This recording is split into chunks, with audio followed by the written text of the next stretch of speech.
Hi, my name is Theo, and you are listening to Between Two Trains. We bring you the best and brightest entrepreneurs in the North DeKalb area on the 1st and 15th of every month. Today, your co-hosts are Van Pappas and Eric Most. And now, Between Two Trains. Welcome to another edition of Between Two Trains. We have a really special edition for you because we've got a brand new co-host sitting in for the first time. I'd like to introduce Eric Most. Eric, welcome to the show. How are you? Hello, Van. Hello, everybody. Eric is with Chase Bank. So tell us exactly what you do for Chase, Eric. I'm in our business banking group, and I work with small privately held companies, a lot of S Corps, LLCs, a few corporations, some sole props, but I work on any type of lending need, handle all depository needs, treasury, cash management, really a point of contact for the small business owners. So all of our previous guests on the show, all those entrepreneurs and all our future guests, they really need to reach out to you for help with any of their banking needs. Well, I always say that the only constant in banking is change.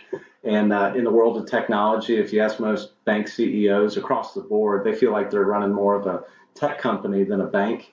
So, when things change, I always say life's too short to have pain in banking. And the biggest thing you want is somebody who can come in, understand your business, and really be an advocate on you from a banking standpoint. So, in the banking world, not too long ago, there was a big fiasco with one of your competitors. I'll go ahead and say it, Wells Fargo. It seems like Chase has kept a pretty squeaky clean nose. You're smiling over the Wells Fargo. Is that something, when that happened, did Chase go, yeah, baby? I think when you're in banking for long enough, you learn not to really jump on others. You don't want to gloat. Who happen to be in the spotlight, because it could be only a matter of time before that spotlight focuses on your institution. And, to my comment earlier, there's a lot of change that takes place in banking, and those changes have a ripple effect, globally and locally. I keep my head down and focus on, what I can do best and the things I can control.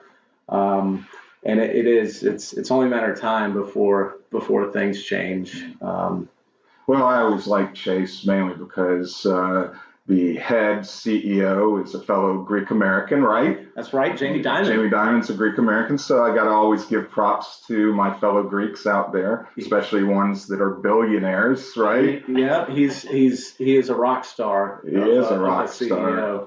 And he was in town in July. He came to Atlanta for the first time since 2016.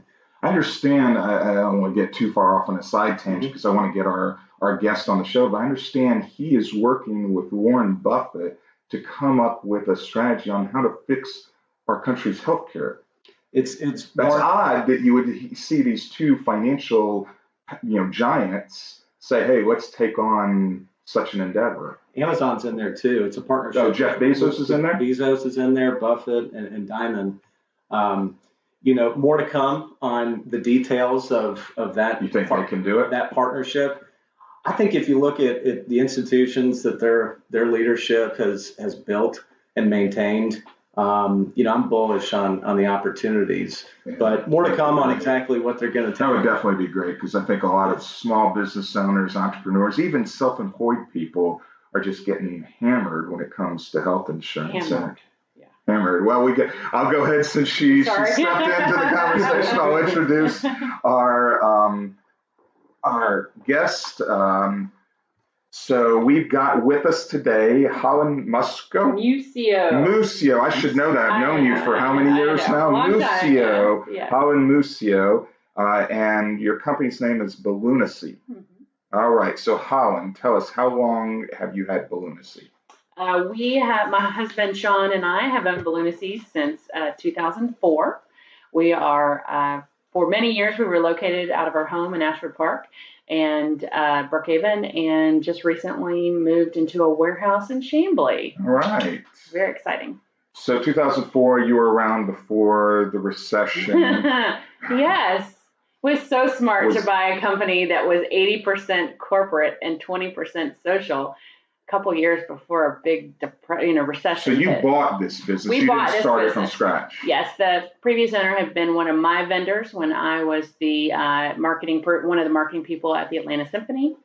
And as all great things start, we were out having a pitcher of beer. Well, we were having beers anyway. All things do start with all beer, things starts right? with beer. And she says, "Hey, we're moving to Florida. You should buy the business."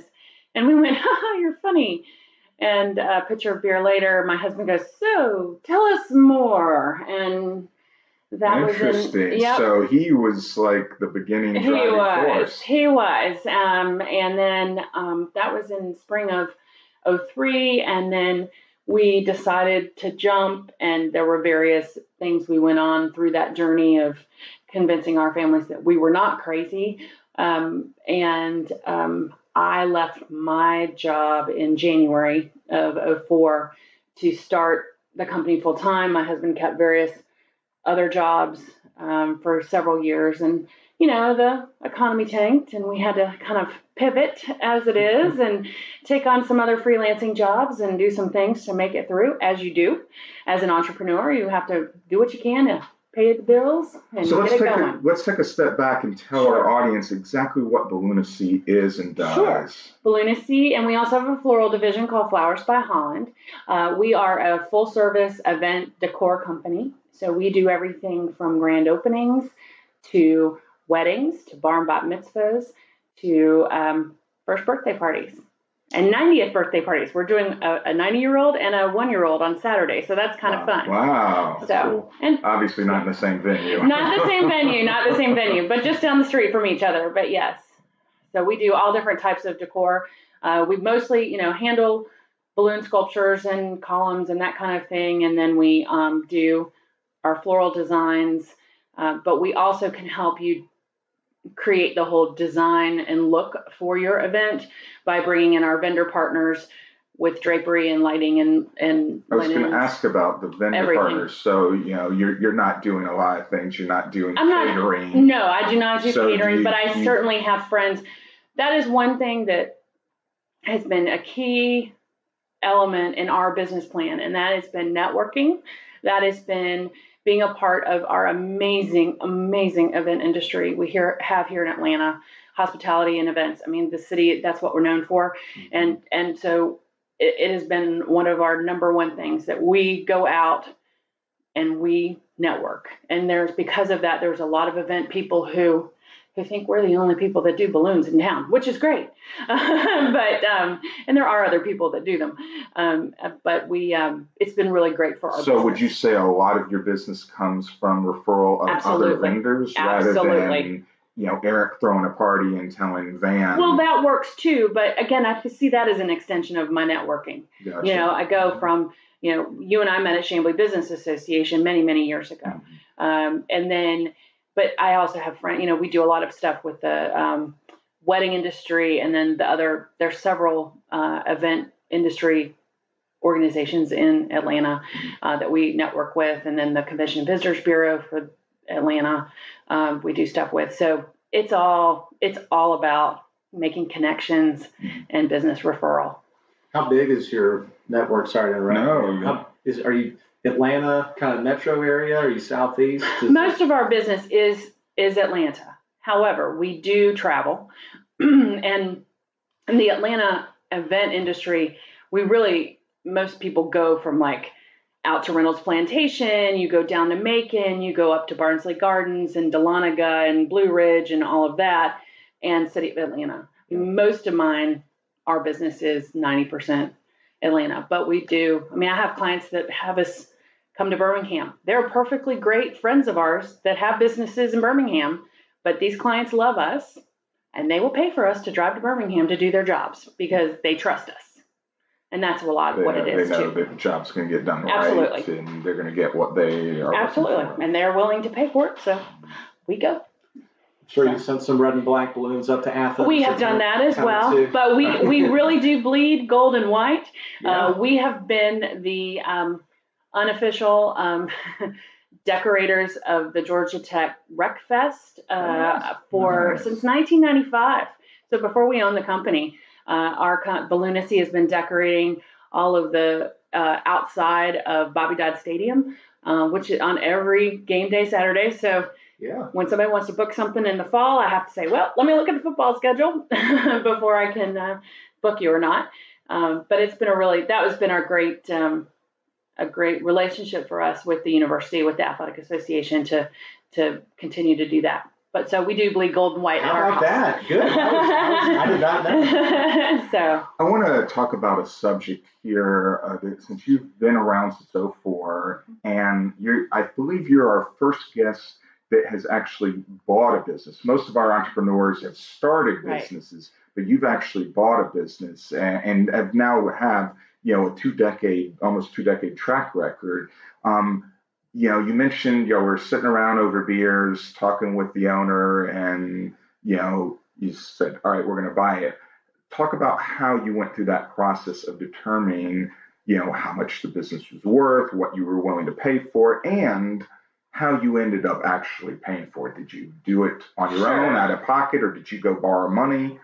Sure. Well, we did a little due diligence. In retrospect, perhaps we should have done a little more, but sometimes you don't always do the smartest decisions when you see some sparkly things. I think that's something for all of us. But we looked at it. We saw the numbers. She opened her books to us for the last 5 years, which was fine, which was great. And we definitely made some mistakes in that we didn't try and do the things that they tell you to do, like live on the one salary for so many months and save your money. I mean, we had put some savings away. Eventually that went away because we had to use it to keep our house. But that happens. And so that was that challenge, I would say, is that we probably could have done a little bit more negotiating on our purchase price. Did y'all have any kind of business valuation done to see what the business was worth? We did not. We kind of, and that is again our, I think in retrospect, probably should have done a little bit more. I think our entrepreneurs, they're starting out that are listening to the show. We have a lot of people who are saying, hey, I'm going to learn how to become an entrepreneur by listening to Between Two Trains.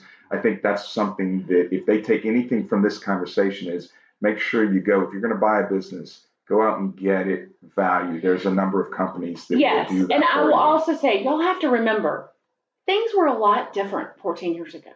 Yeah. Being an entrepreneur is not what it is today. 14 years ago, people were not entrepreneurs. It wasn't. They were business owners. They were business owners, and you were looked at like, you're crazy if you're going to go start something. Instead of working a 9-to-5 Monday through Friday job for 30 years. Which is like most of our parents did. So I had so many friends looking at me like I was crazy. And they did for 10 years. And then they realized that we were in it for the long haul and have changed their story. But to get back to when we started and you said financing it, we took out a line of credit on our house. Okay. Which was that with Chase Bank? No, that one wasn't. Sorry, Eric. That one wasn't. But we were able to maintain our mortgage through Chase Bank through this whole thing, which is the irony. But we definitely made some hiccups there as well. And so I definitely do encourage anyone who is starting the journey of owning their own business and looking to open something to support them and their family is really look at the numbers. And if you think you can do it, then just do it. I mean, that's the other thing. Everybody's afraid of failure. I know I was afraid of it. I was afraid of it for years. We did it, and I was like, oh, my God, what if we can't do it? What are people going to say if I have to go back to work? What are people going to say if I close the business? And we thought for a couple of years there we were going to have to. I mean, it really was. Was that like in 08, 09 with the recession? Yeah, it was about 08 because you have to realize that all of our clients knew before 08 that this was happening. So... That's because a lot of your clients are corporate, right? A lot at the time when we bought the business, 80% of our clients were corporate clients. Now it's more probably 60% social and the rest corporate, which is fine with me because social clients are going to keep coming back. People are always going to get married. People are always going to have their bar mitzvahs, that kind of thing. So that's always.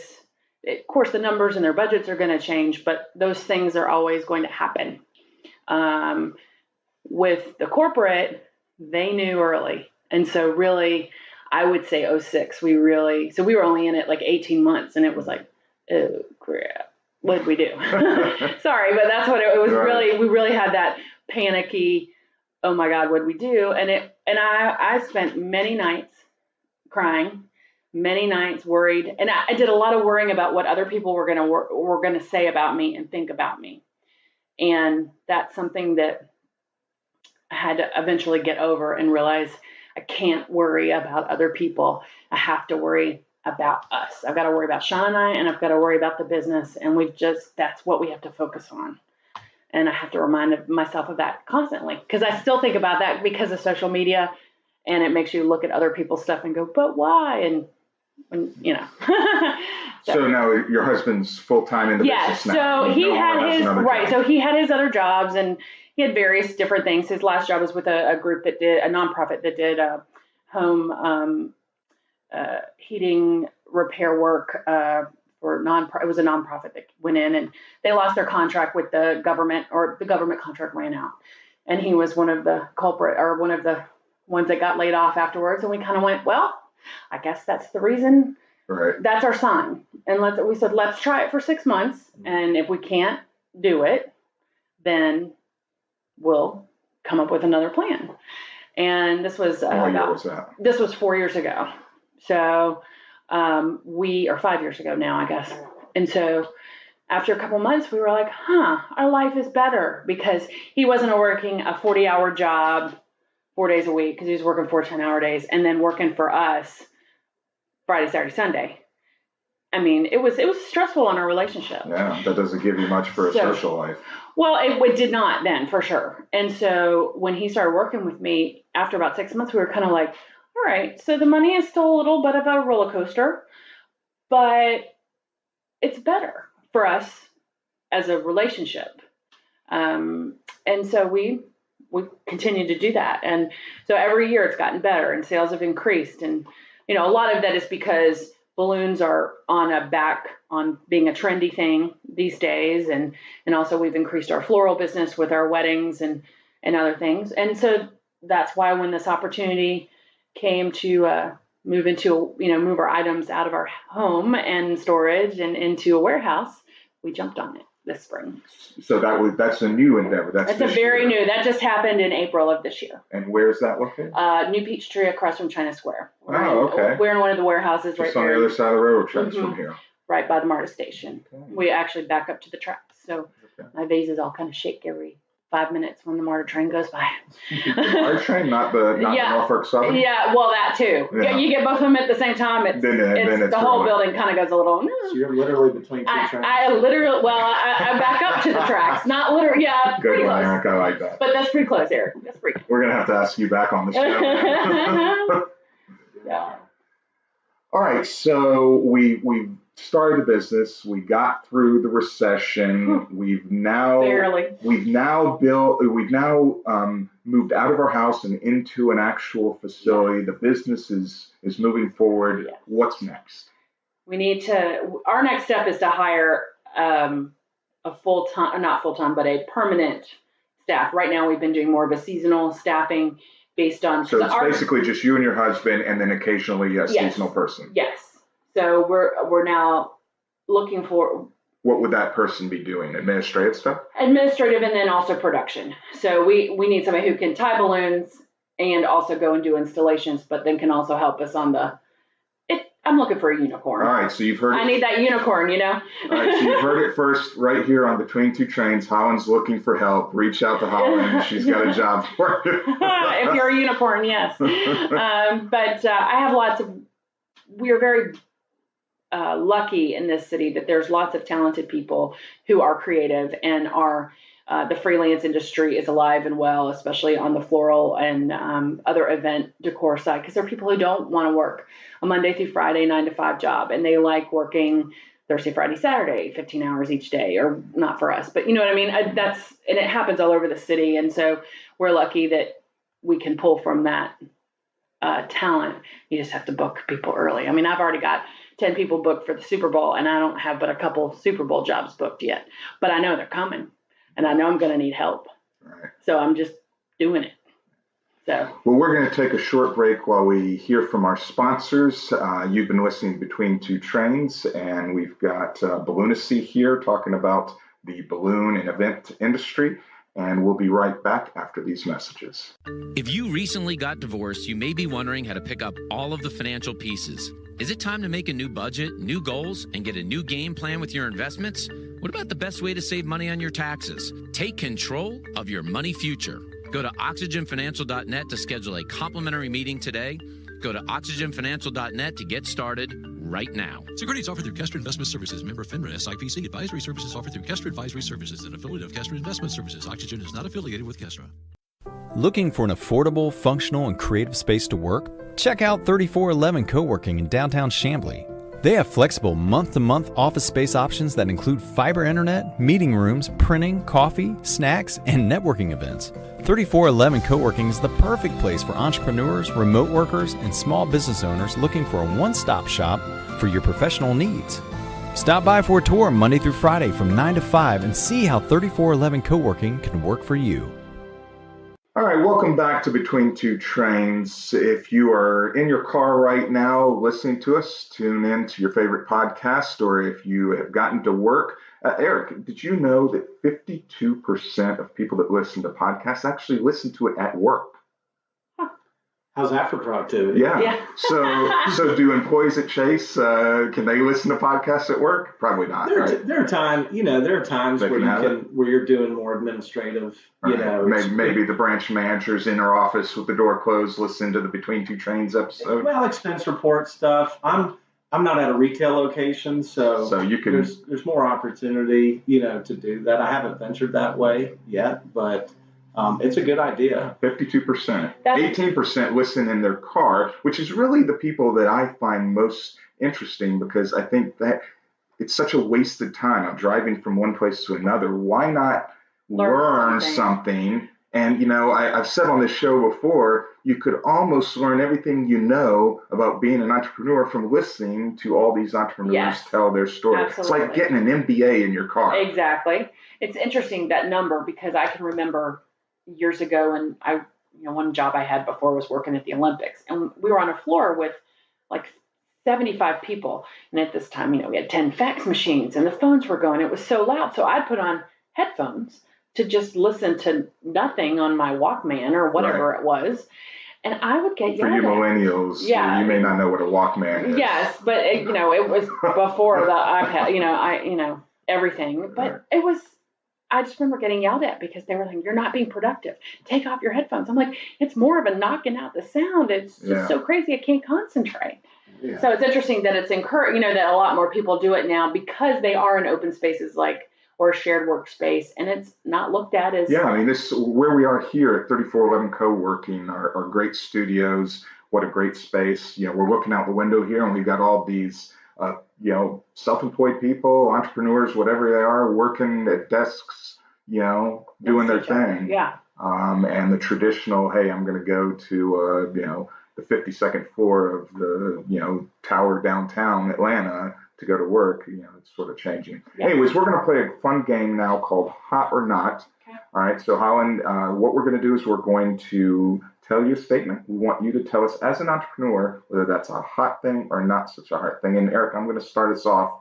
I've used this one a lot, but I think since you told us your situation, your setup, I think it'd be interesting to hear your take on it. Marrying an entrepreneur, is that a hot thing or not such a hot thing? I think it's a hot thing.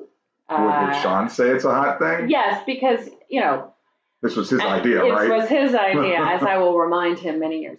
Again, I came from a family, and he did too, actually, where our dads worked at the same companies for over 35 years. So we kind of were on that same thought pattern. But he always, ever since we met 22 years ago, he always was kind of thinking he wanted to do his own thing. So it's, and I was always kind of like, why? But and then we did it, and I'm the one who jumped out and did it. So it's been an interesting adventure for sure. Emails or phone calls? Ooh, Emails are the hot. that's hot. Yeah, I'd rather do email than. I want to throw in a third one, texts. Ooh. Emails, phone calls, or texts. Texts are warm because I hate that.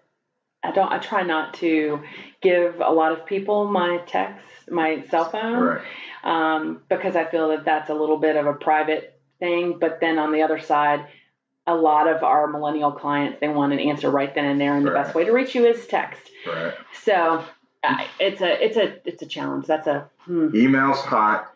yeah. Text warm. Because I also like a paper trail. I'm old and I like a paper trail. So email at least gives me some kind of paper trail. Phone call, I don't get a paper trail. Leave it to millennials, walking around like they rent the place. Yeah, right? I tell you, in my industry, we're so regulated. I mean, everything I do is monitored. My texts are monitored. My emails are monitored. So yeah, as far as the paper trail, everything I do is a paper trail. Well, and that's, and if I need to refer back to something, and a lot of times we're in the field on a job. And so if somebody calls me and I'm in the middle of blowing up 200 balloons and I answer the phone because I do, it's hard to stop and write down everything because chances are I don't have paper and pen with me. And then they told you, and then you went back to doing right. the work. So I'll either go back and text myself or email myself, or just ask them to email me the information or even text it to me. It just depends. So what about business plans? Let's talk about that. Hot or not? Is it hot to have a business plan or not such a hot thing? Do you do a business plan for your business? I do not, which is, I think it's a bad thing. I think you need to do it, is what I guess I'm saying. I am very fortunate in that I'm a group of people. We call ourselves the Balloon Pro Tribe. And twice a month there's 10 of us from across the country that have balloon businesses, all different sizes, from 2 employees to 20 employees. And those are multi-million-dollar balloon companies. I know you think, how is that possible? But in some of the larger markets, it is. And it's very interesting because some people are very much into the business plans and business setting goals and that. And we've been trying to adjust our business to go there because we have not been very good about setting goals and a plan. We're pretty much at a train on a track with no end. You fit the model. I like both of y'all. Y'all both throwing in those train things. Yeah. But that's actually, that's funny that you said that because that's how the name came about. We were thinking about in the car, what should we call this podcast? And I said, it's like, yeah, Chamblee has a train theme. But more importantly, as an entrepreneur, sometimes you feel like you're sitting on the tracks and the train is just heading right at you. It's heading right to you. And yes, 100%. And you've got to balance, life and the business decisions as well. Yes. And maybe instead of a balance, it's better to say you've got, work-life decisions. Oh, for sure. It may not be a true balance, depending on your seasonality and whatnot. Kind of speaking about balance and then pursuing your dreams, the idea of moonlighting, working that 9 to 5, but then starting your own thing, being an entrepreneur, is that hot or is that not? It's exhausting, is what it is. Because we did it. I mean, back in So if you went back and redid it, would you say, hey, we're just going to make the leap and forget about it? Well, no. So we jumped. But then when the economy went back, I ended up having to picked up a part-time job working for, doing some events for a magazine in town. But I was working 30 hours a week. And then I was on my lunch break returning calls and emails from the business, taking, 30 minutes in the afternoon to do the same thing. And then at the end of the day, and then I was going home and inflating balloons and I was delivering them before 8 o'clock in the morning the next day. And so, yes, so we were doing that. We were living that life for about 18 months. But in retrospect, I wish that I had been able to work out something with my previous employer where I could have done part-time for a couple of months while I got the gist of my job, because it wasn't as busy as I was used to being in my previous job. So there was sometimes I was just sitting there like, oh my God, is somebody going to call me today? I mean, I can only send out so many emails. I can only cold call so many places. And so let's talk about marketing then. Yes. That's a great, it's a great lead in for a hot or not of, is it, you were sitting around waiting for someone to call. What kind of marketing did you do? Was it paper marketing? Was it just networking and referrals? I think when you start, which is hot, which is not. Networking is hot, but I will tell you, I think when you first start your business, you're inclined to throw out as much stuff as you can to see what sticks. So if you have a product that you can donate, you do, even if it costs you money out of pocket. So, I mean, I was donating balloon things to different schools or different auctions or different whatever. What I eventually found out was that these were not money makers for me. They were not, all anybody ever did was just call me for free. And nobody was turning around and spending money. So we stopped doing them. I don't do them. I don't donate to auctions except for there's like 2, but it's because they're organizations that do spend money with me the rest of the year. So, and that's it. So marketing wise for us, we found that organizations, event in the industry where we can network with people who will refer business to us has been what's most profitable. Have you tried paper marketing at all? Yeah, I mean, Flyers, I'm in, stuff like that? we're in the TV and the Georgia Film TV and Movie Guide, and we have for 10 years. We've been we advertise in Jezebel magazine. We out and do trade with other modern luxury brands, like Atlanta magazine and stuff. We've done stuff with Atlanta, a magazine. We've done all different things during the year, but truly, paper is not really. Not the thing. You're not going to put the value pack. You're not going to put a coupon in the value pack. No, I am not, because we're not a retail. If I had a retail shop, I think things would be a lot different. Mine is event specific. So you're not coming to me to pick up flowers on Friday to take home to your wife, like a traditional flower store. You're not coming to me to just pick up a dozen balloons for your son's party that afternoon. I'm delivering things to you. You're setting it up. And I'm setting things up. And, it could be that our business model changes, if we go to another location, or now that we've seen what our future can hold with moving into a larger location, all bets are off as to kind of what direction we kind of go to in the future. Well, we are almost at the end of our time. Eric, I want to thank you for coming on the show. Any parting words for Holland, or just come see you at Chase Bank? No, I think I already come see you at Chase Bank. So, we've been longtime Chase customers. This is excellent. Well, thank you for your business, and I think for everyone out there listening, whether you're in business for yourself or just out in the community living life, whether you're pre-business or in business, relationships are key. That's what absolutely what it all boils down to. There's a lot of wealth in the relationships that you have. And what an exciting time to be in Chamblee, too. Yes, it's amazing what's going on up here. I love it. 2 weeks ago on our last episode, we had our co-host was David Carter from the Development Authority, the chairman of the Development Authority. He was talking about, some of the valuations, the Whole Foods sold recently for like $68 million.